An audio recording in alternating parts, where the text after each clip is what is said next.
Hello. Hi. Do you want to put it on? That's brilliant. You're seeing it correctly now. Yeah, that's great. Excellent. So it's always fun to be sharing about a successful application and a successful project. So thank you for inviting me to speak about this project today. So today I'm going to be speaking about a project that we've been working on for I think the past 2 or 3 years now, that was funded actually through the first round of applications. We were funded to the tune of, I think, about 160,000 in the first round. And we are focusing on looking at asset-based approaches to supporting parents with learning difficulties. And I'm going to be talking today about our application, about our experience in applying for funding. And I'm going to be talking mostly about our experience of forming collaborations with other organisations, with other partners in forming our application, and partly in the methods that we used and in the research project. But before I launch into that, all good applications start with a clear statement of the problem being addressed, of course. And so the problem that we were looking at in our research project was about children of parents with learning difficulties are more likely to be taken into care. They're more likely to be represented in child protection systems internationally. If we look at the literature, that is true internationally. We also, in looking at the literature, we see in the literature internationally, we can see that there is a gap in what is known internationally around the world in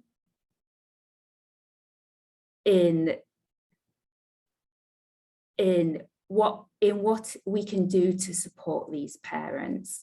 And so one of the ways that we can support these parents is in providing them professional support, but also in providing them informal support.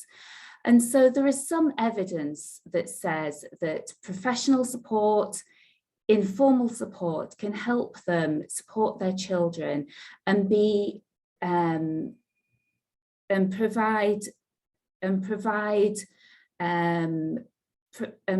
adequate parenting for their children. But one way of providing adequate parenting for their children that maybe hasn't been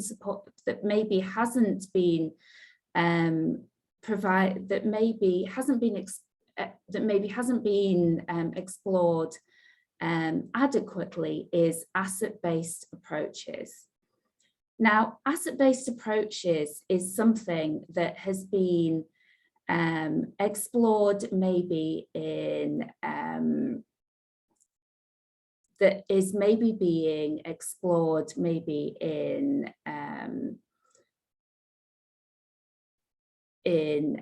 local authorities around the UK and particularly in Scotland, but maybe less in the UK.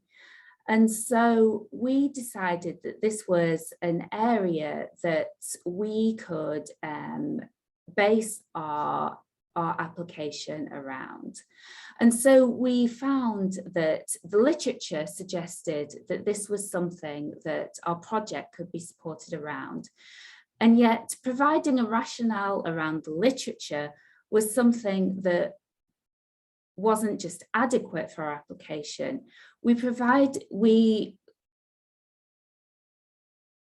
Our application wasn't just supported around the literature, but it was supported around something that it was supported around a previous relationship with a group that we had worked with for many years previously. We had been working with a self-advocacy group called York People First. We'd had a relationship with this group for several years previously. This group called York People First was a self-advocacy group, a group of people with learning difficulties who have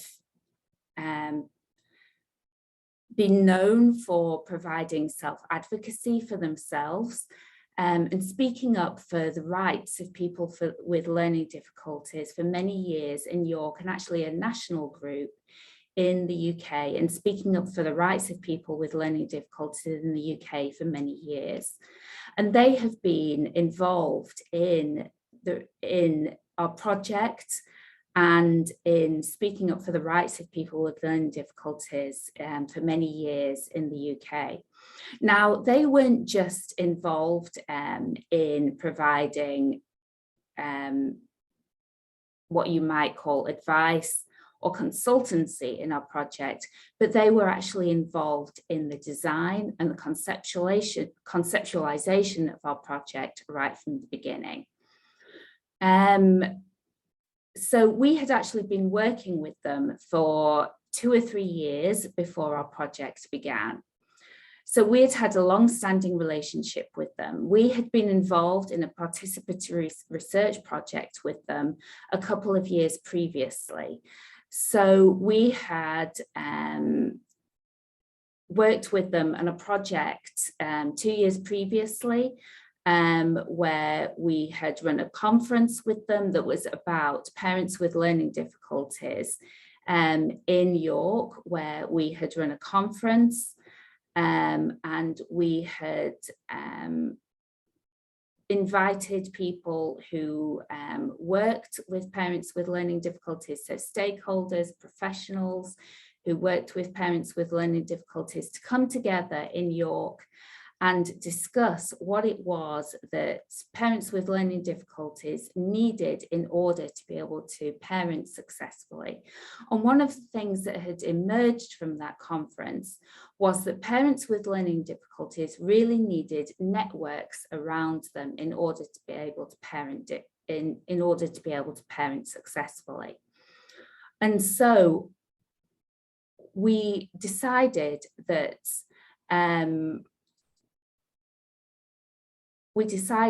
out of that conference, it was important that we explore this theme further. And so we decided to explore this idea of asset-based approaches further. And so this project that we're doing at the moment didn't just arise from our exploration of the literature. It didn't just arise from an idea that we came from as academics. It arose from this collaboration with this group of people with learning difficulties that we had established previously.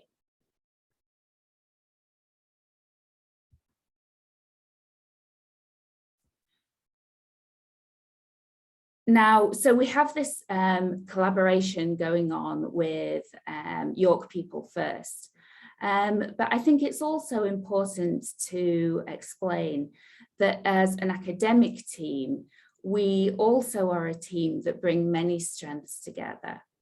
So as an academic team, we are not just a team that are all interested necessarily in the same ideas. So we have come together as a group of people who have many different interests.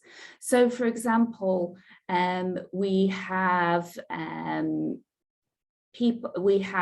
member of our team who is an expert on working with people with learning difficulties.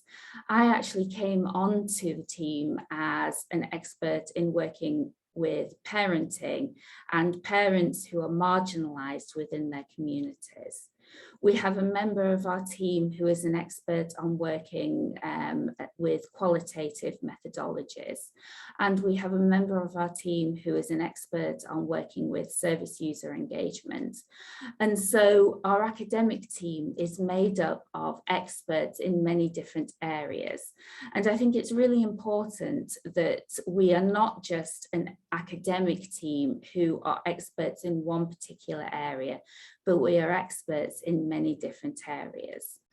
And so our project is made up of service users who are experts in lived experience. Our project is made up of academics who are experts in many different areas.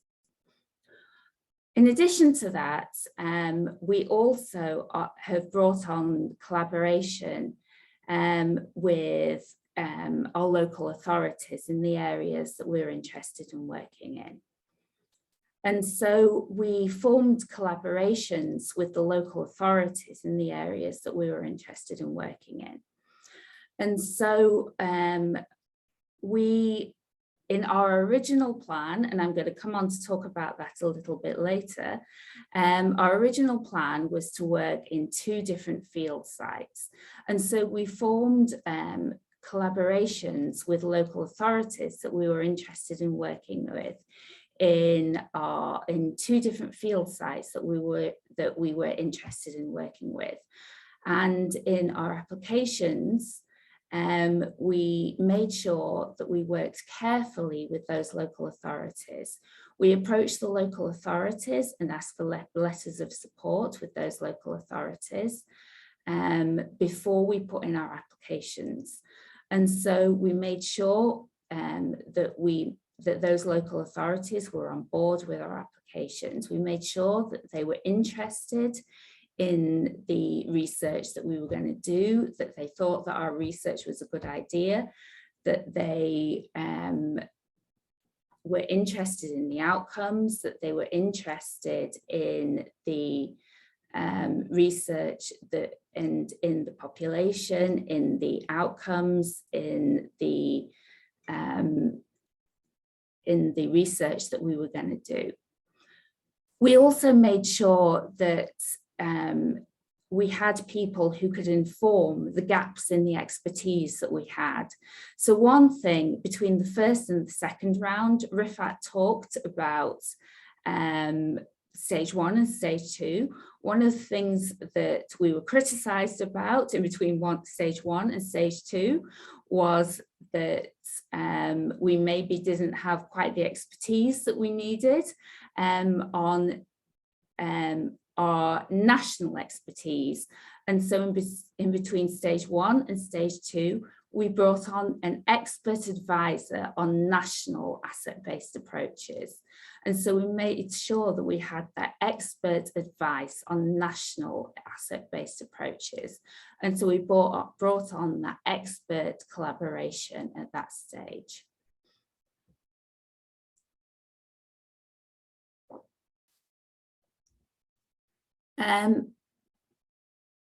Another thing that we made sure was that in addition to our local self-advocacy group, we've also brought on other self-advocacy group collaborators. And one of the ways in which we did that was that we made sure that we had accessible information. And I thought that you might be interested in seeing the ways in which we did that. Now, this is just an example of one of the ways in which we did that. You can see this is an example of some of the information that we provided to self-advocacy groups that we reached out to. Because we were working with people with learning disabilities, we had to make sure that we were providing accessible information.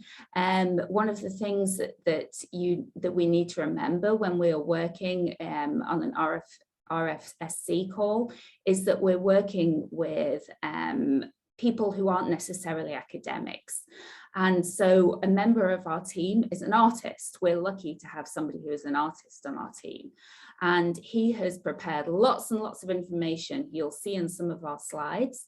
And so he's provided lots of accessible information who translates our academic jargonese into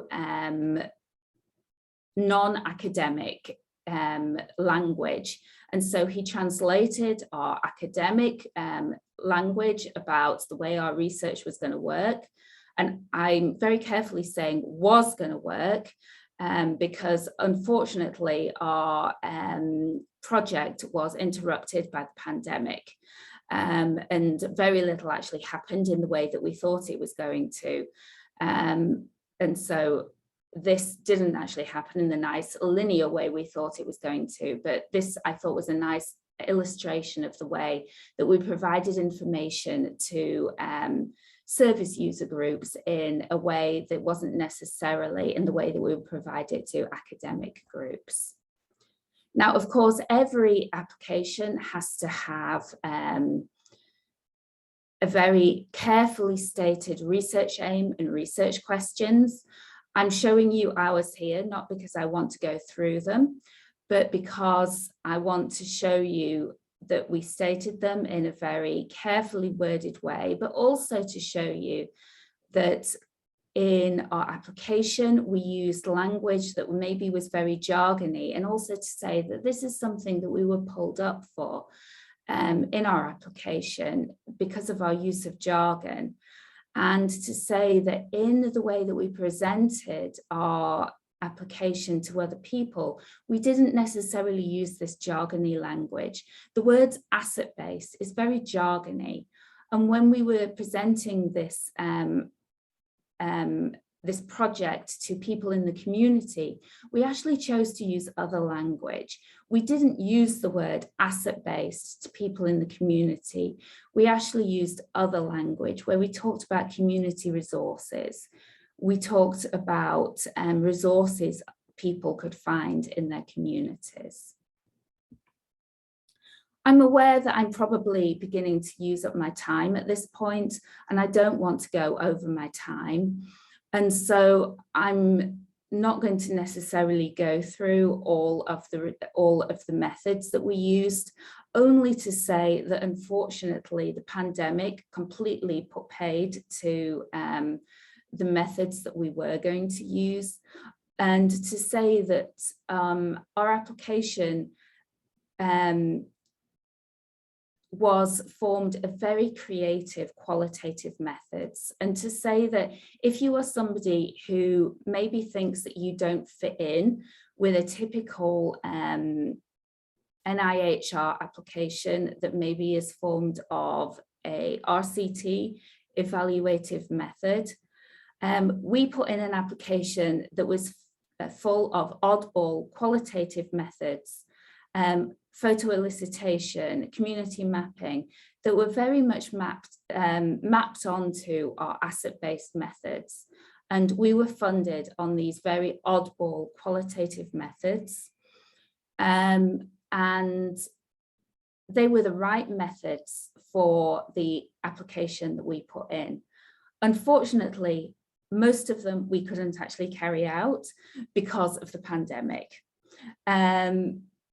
It was unfortunate. And in the end, we ended up carrying out much more traditional qualitative methods because we couldn't see people face to face. We ended up carrying out much more traditional Zoom interviews with professionals, with parents with learning difficulties. We carried out Zoom interviews, narrative interviews over Zoom, where we didn't pose a threat to them. And in the end, it's worked out fine, but I think we serve as an indication that you can get an application funded with very much oddball qualitative methods, if that's your jam. Oops. I think I was about to show you a video there that you can see online if you see my slides at a later point. And so I'm aware again that I'm taking up time. And so we haven't actually completed our project at the moment. We are in the data analysis stage at the moment. We are in the writing up output stage at the moment, are planning our final event stage at the moment. And so I am willing to answer questions of somebody who had a successful application. And again, I'm very aware I've talked for too long at the moment, and so I'm going to hand over to Wendy. Brilliant. That was really interesting. Thank you very much. That's great. And you've only gone a couple of minutes over, so don't worry. So if anybody's got any questions for Jenny, put them in the chat and we can address them at the end.